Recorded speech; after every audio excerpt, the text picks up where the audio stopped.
From overthinking to overseeing. Most anxiety comes from the illusion of control. We think if we plan, predict, and perfect everything, we'll feel safe. But control is a moving target. The more we chase it, the more anxious we become. The wise approach is to shift from overthinking to overseeing. Imagine your mind as a busy city. Thoughts are cars, rushing in every direction. If you stand in the middle of traffic, you'll get hit. But if you move to the rooftop and watch from above, you'll see order in the chaos. You can't stop traffic, but you can choose your vantage point. That's what meditation trains you for, to rise above the mental noise and see clearly. Anxiety fades not because life slows down, but because you stop being dragged by it. The mirror of relationships. Our relationships are often the stage where our anxiety plays out most intensely. Someone doesn't reply and we spiral into assumptions. A colleague gets promoted and we feel diminished. A partner withdraws and we panic. Ancient wisdom saw relationships as mirrors, not enemies. They reflect our attachments, our expectations, and our need for validation. The Gita teaches that harmony begins when you stop demanding that others behave a certain way to make you feel secure. You can love deeply, serve fully, and still not lose yourself. That's the middle path between emotional numbness and emotional dependency. In practice, it means speak your truth without fear, listen without defensiveness, love without ownership. When you interact from that place, relationships become less about anxiety and more about alignment. The ancient technology of breath. Long before apps, wearables, and neuroscience, the ancients discovered that breath is the bridge between body and mind. Every emotion has a breathing pattern. Anxiety shortens it, peace lengthens it.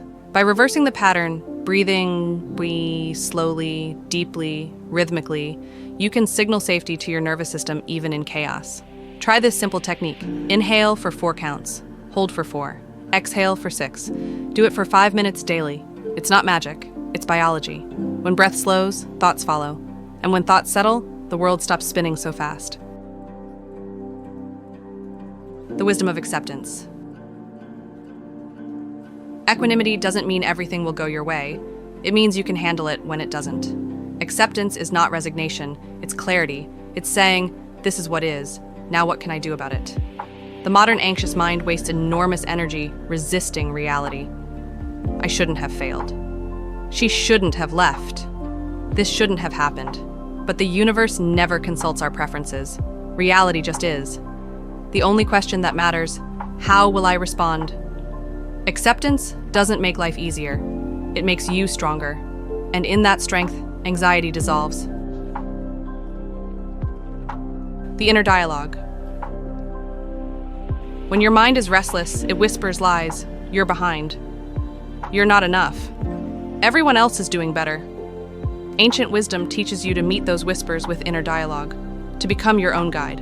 Instead of saying, I'm behind, say, I'm exactly where I need to be to learn what I must. Instead of, I'm not enough, say, I'm becoming. Instead of, I can't handle this, say, let's take it one breath at a time. This isn't toxic positivity. It's reclaiming authorship of your inner narrative. When your self-talk becomes conscious, your anxiety loses its fuel. The secret of service. The Gita ends with a profound truth. The way out of fear is through service. When you stop asking, what can I get, and start asking, how can I serve? The anxiety of self-obsession fades. Service doesn't always mean charity or sacrifice. It means showing up with purpose, doing your work with integrity, helping others rise while you rise. Because when your energy shifts from self-absorption to contribution, your heart naturally calms. You realize you were never separate from the world, only disconnected from your purpose in it. The world will keep spinning, technology will evolve, demands will rise. But peace was never about slowing the world, it was about stilling the mind. When you learn to find silence in sound, rest in movement, and detachment in action, you become untouchable. Not indifferent, but unshakably alive. That's what the ancient teachers meant by freedom in the midst of duty. It's not an escape from life, it's mastery within it. Pause for a moment. Breathe deeply. Ask yourself, where in my life am I reacting instead of responding? Where am I chasing validation instead of peace? Where can I bring stillness into motion today? Start small. One breath, one pause, one conscious act. That's all it takes to begin your journey from chaos to calm. Because the world doesn't need more speed. It needs more centered souls. Be one of them.